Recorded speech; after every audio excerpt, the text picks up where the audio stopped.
Hello everyone, आप सभी को मेरा यूट्यूब चैनल स्टडी पीकेपी में स्वागत है। आज की वीडियो में हम लोग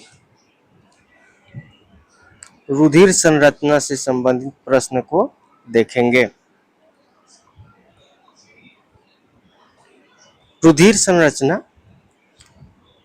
रुधिर सामान्य मनुष्य में 5 से 6 लीटर होता है, यानी कि वयस्क मनुष्य में ये 5 से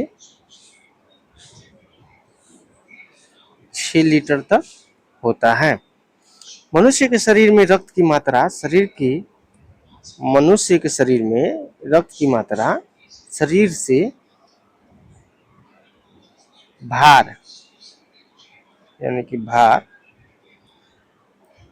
शरीर के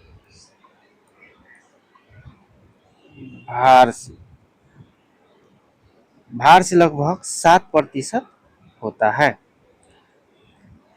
महिलाओं में पुरुषों की अपेक्षा ½ लीटर कम रक्त पाई जाती है, यानी कि पुरुष में 6 लीटर अगर होता है तो महिला में 5-5.5 लीटर रक्त पाया जाएगा, यानी कि पुरुषों की अपेक्षा महिलाओं में रक्त की कमी होती है।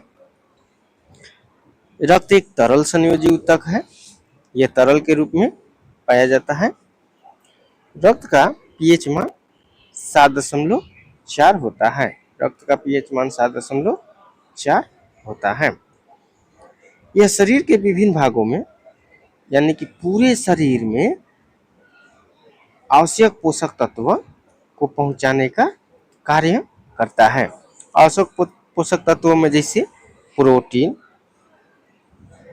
प्रोटीन, वसा, खनिज लवण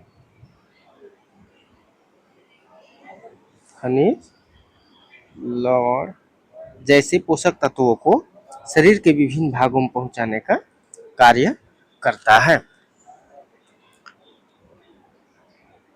इसमें 2 अवयव मिले होते हैं, यानी कि रक्त जो होता है 2 अवयव मुख्य रूप से इसमें मिले होते हैं। एक है प्लाज्मा, दूसरा है रुधिर कोशिकाएं। पहला देखते हैं प्लाज्मा। प्लाज्मा से संबंधित जो प्रश्न है उसको देखेंगे। प्लाज्मा जो होता है ये रंगहीन होता है, इसमें किसी प्रकार का रंग नहीं होता है, यानी कि बिना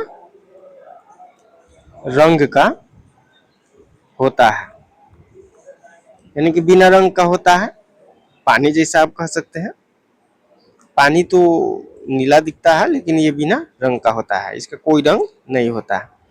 इसका अधिकांश भाग जल का होता है, यानी कि इसमें अधिकांश भाग जो होते हैं जल होते हैं, इसलिए यह रंगहीन होता है। इसमें जल की मात्रा 90% है। इसमें जल की मात्रा 90% है और बाकी 10% बचा। 10%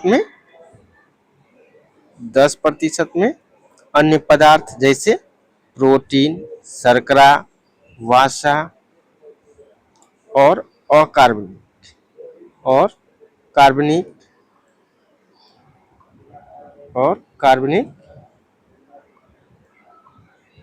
कार्बनिक लवण पाए जाते हैं।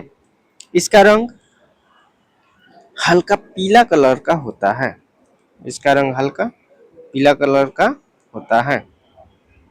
इसका पीला रंग इसमें उपस्थित बिलिरुबिन के कारण होता है। ये काफी इंपोर्टेंट क्वेश्चन है, इसका पूछेगा प्लाज्मा का पीला रंग किसके कारण होता है? तो बिलिरुबिन के कारण।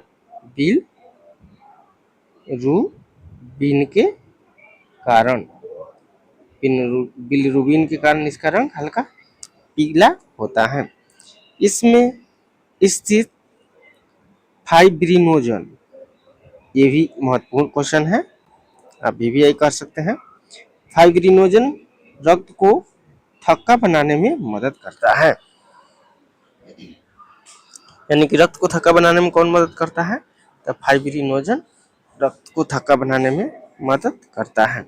अगला देखते हैं रुधिर कोशिकाएं। रुधिर कोशिकाएं के तीनों अवयव होते हैं, कौन कौन है तो देखते हैं नीचे। पहला है लाल रक्त यानी कि आरबीसी। आरबीसी का मतलब होता है रेड ब्लड सेल। दूसरा है श्वेत रक्त यानी कि डब्ल्यूबीसी, व्हाइट ब्लड सेल। अगला प्लेटलेट्स होता है, प्लेटलेट्स। इसका पहला देखते हैं लाल रक्त। लाल रक्त से संबंधित प्रश्न देखते हैं। तो लाल रक्त की संख्या एक घन मीटर में 50 लाख के करीब होता है।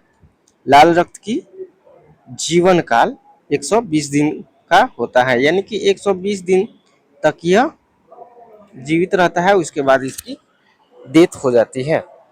वयस्क पुरुष में 5 मिलियन इसकी संख्या पाई जाती है। तो महिलाओं में इसकी अपेक्षा कम होगा। तो महिला में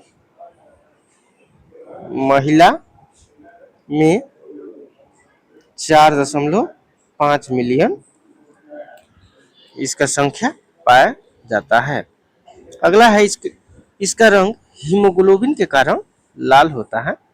इसका रंग किसके कारण लाल होता है? हीमोग्लोबिन के कारण लाल होता है। इसकी कोशिकाओं में केंद्रक नहीं पाया जाता है। दोस्तों इसको देखिएगा, इसकी कोशिकाओं में केंद्रक नहीं पाया जाता है, लेकिन अपवाद में ऊंट और लामा लामा एक भेड़ जैसा जानवर होता है। इन दोनों की कोशिकाओं में केंद्रक पाया जाता है। अगला देखते हैं श्वेत रक्त यानी कि white blood cell. White blood cell एक घन में ये लगभग 8000 होता है। तो महिलाओं में कम होता है। इसका जीवन काल 1 से 4 दिन होता है। यह 1 से 4 दिन तक जीवित रहता है। यह बीमारियों से लड़ता है। दोस्तों श्वेत रक्त काफी इम्पोर्टेंट है, जो हमें बीमारियों से लड़ता है और बचाता है। शरीर में जब कोई भी बीमारी प्रवेश करता है तो ये श्वेत रक्त उससे लड़ने का कार्य करता है।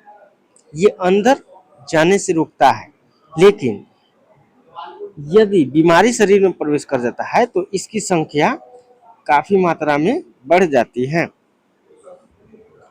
अगला है प्लेटलेट्स। प्लेटलेट्स यह स्तनधारी की रक्त में पाई जाती है। ये प्लेटलेट्स जो होता है स्तनधारी वैसे जीव जो अपने बच्चे को दूध पिलाते हैं, यानी कि बच्चे को जन्म देते हैं।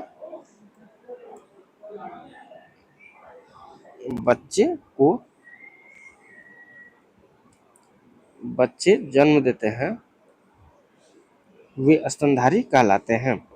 इसकी मृत्यु प्लीहा में होती है। इसके कार्य रक्त को थक्का बनाने में मदद करता है। हमने देखा कि रक्त को थक्का कौन बनाता है? तो फाइब्रिनोजन रक्त को थक्का करता है, और उसको मदद करता कौन है? तो प्लेटलेट्स थक्का करने में मदद करता है। इसके अलावा रक्त का निर्माण अस्थि मज्जा में होता है। अस्थि मज्जा में होता है, और रक्त का कब्र किसे कहते हैं? रक्त का कब्र, कब्र यानी कि कब्रिस्तान। रक्त का कब्र प्लीहा को कहा जाता है, प्लीहा को कहा जाता है, क्योंकि जितने भी रक्त मरते हैं तो प्लीहा में ही एकत्रित होते हैं। दोस्तों वीडियो अच्छी लगी तो लाइक, सब्सक्राइब, कमेंट जरूर करें। स्टडी पीके